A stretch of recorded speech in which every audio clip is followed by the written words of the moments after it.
Hey there everyone, Foxy Fern here, and today I wanted to talk to you about why I ultimately chose to pursue the game industry as an animator over film. So just to give you a quick background on my own path, I basically wanted to be an animator ever since I was a kid.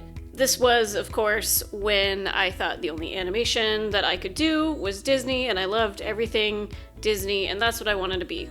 But then when I saw Toy Story, I decided I want to be a 3D animator. That's so cool! I can use computers to animate. And so that's when I got my heart set on specifically computer animation. When I first went to school for animation in Vancouver, BC, my intentions were as to go into animation working on films. So I took a course for a year focusing on dialogue and character acting and all that sort of thing. And then I moved back to Nebraska as I did not get a job in Vancouver as a US citizen. I actually ended up working in the advertising industry, so I worked on a lot of commercials and promotional videos and that sort of thing.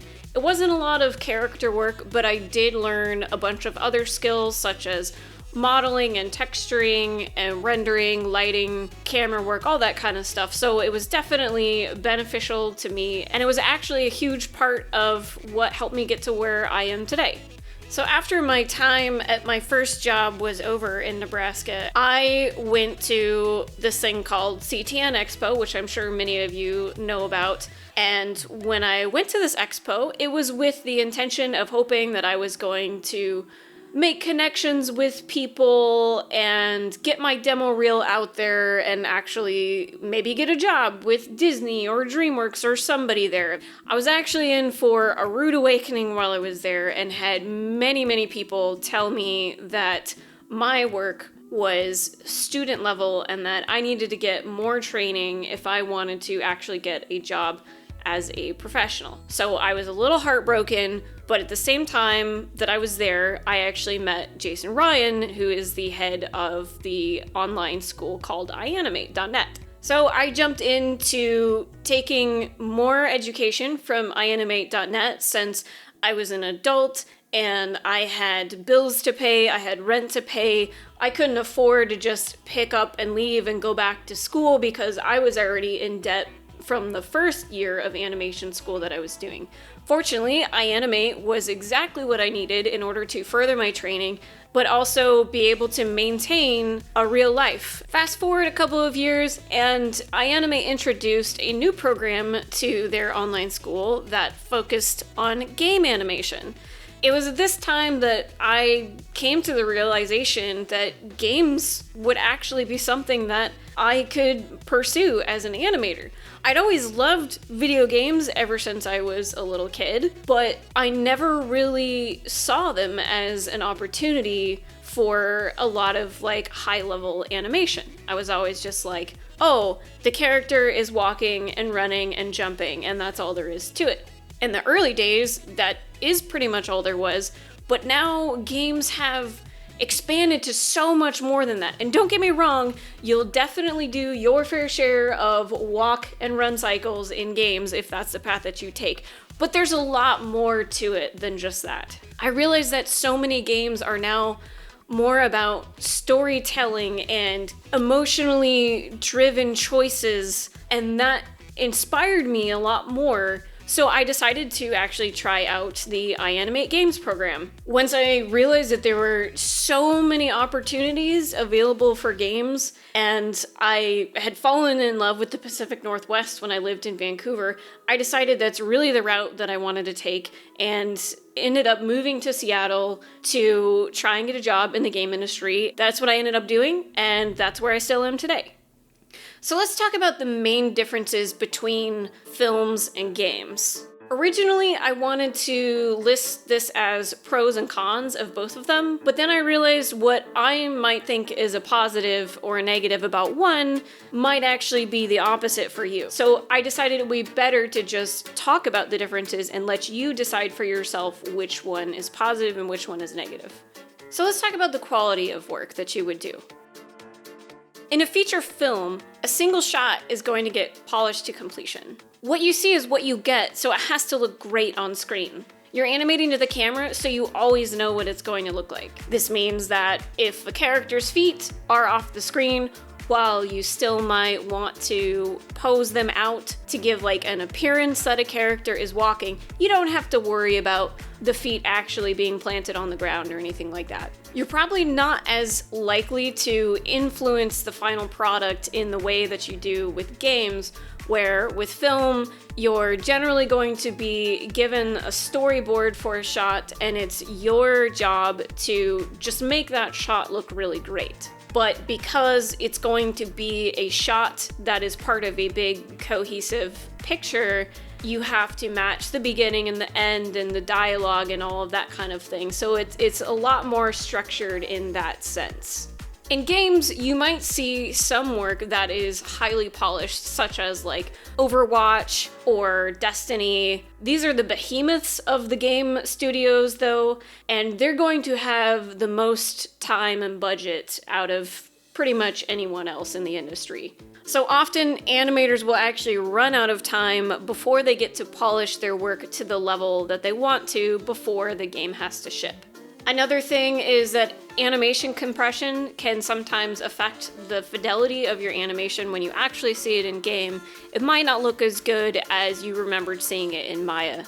Another big factor is that when you're working on specifically gameplay animations, your animation has to look good from multiple poses because you never actually know where the player is going to be looking at the character.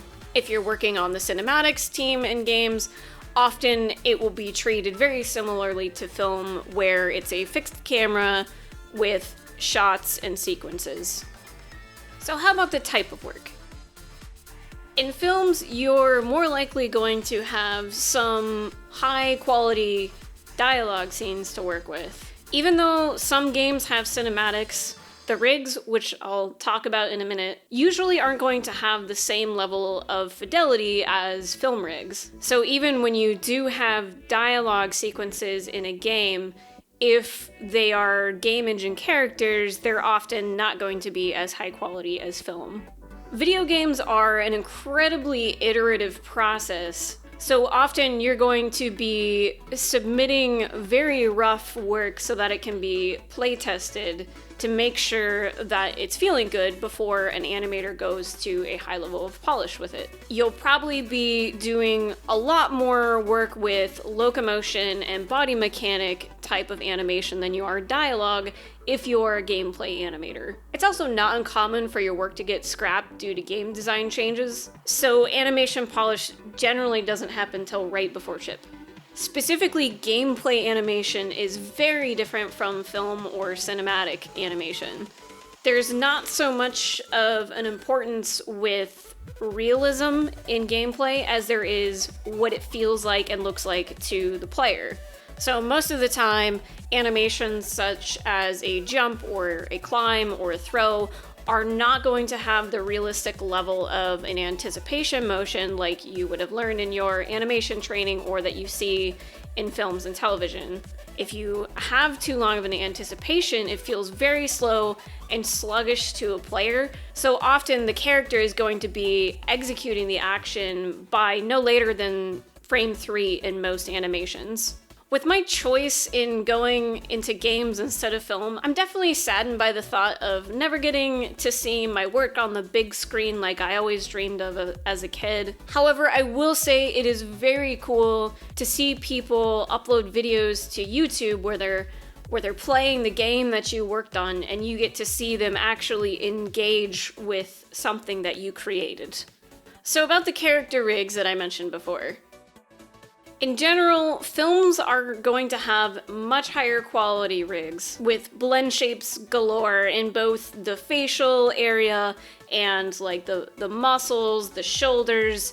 You're gonna get a lot better looking deformations when you try to pose a character in any given shape. Games are limited by the engine memory, thus the rigs are generally not going to have as good of deformations on them. They won't have as many joints, that sort of thing. Animators often will get to work closely with character artists though, so you might be able to request some rig changes, some model changes, or perhaps some special tools that you would like to have made for you.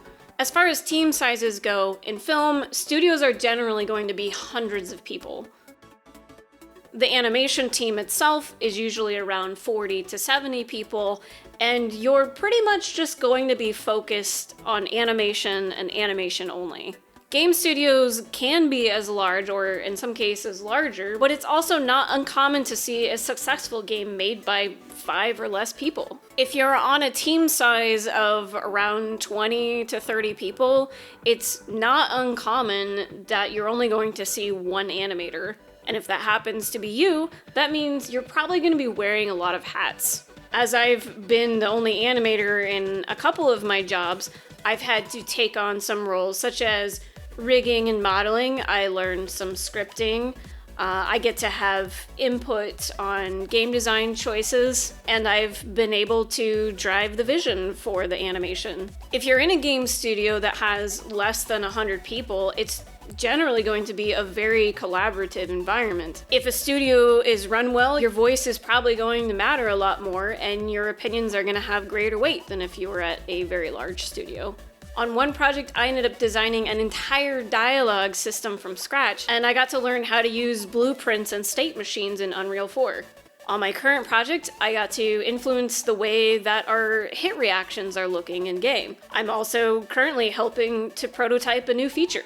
So if ultimately all you ever want to do is animate and never learn anything else, you're probably better off trying to apply to a very, very large studio that has extremely specific roles. But I personally think it's extremely valuable to learn a wide range of skills, because in turn, that will also make you a better animator. So the last thing I want to talk about that was extremely influential in my choice of games over film animation was the option of location and job opportunities.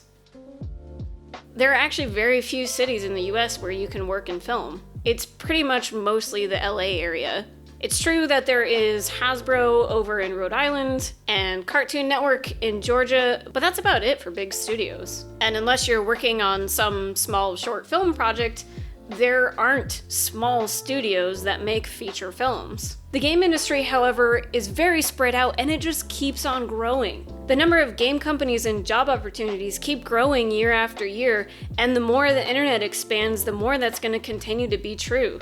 If you go to GameDevMap.com, it lists companies in 46 different states. There are 10 states that have 30 or more game studios: Arizona, California, Florida, Illinois, Massachusetts, New York, Oregon, Pennsylvania, and Washington State. Not to mention, after this whole pandemic thing, more and more people are hiring game devs remotely. I can't speak to that for the film industry because I'm not familiar with how all of this telecommuting is affecting film, but I can tell you that people are getting hired in states completely across the country, and they're working full-time with benefits and everything like that. One thing that's really cool about the game industry is that it's extremely recession-proof. Back when the Great Recession was happening, games weren't hurting at all. In fact, they were thriving. People were still playing games during the recession because it's not something that costs a lot of money to do.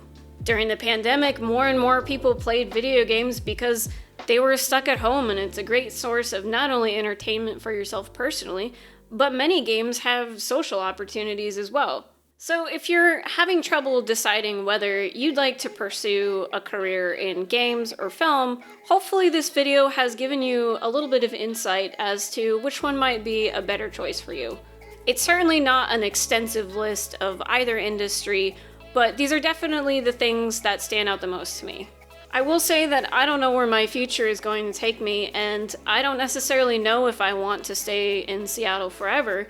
And the thing that's really great for me is that there are a lot of opportunities for me to move to other places in the game industry, whether it's to a city that has brick and mortar studios, or perhaps being able to work remotely for someone. If I were in films and I was living in LA, that's pretty much where I would be stuck. So I would probably say that that was one of the most important things to me, was versatility in location and job opportunities. Anyway, I hope you've enjoyed this video, and please let me know if there's anything else you would like me to talk about in this type of format. Thank you so much for joining me, everyone, and until next time, stay foxy.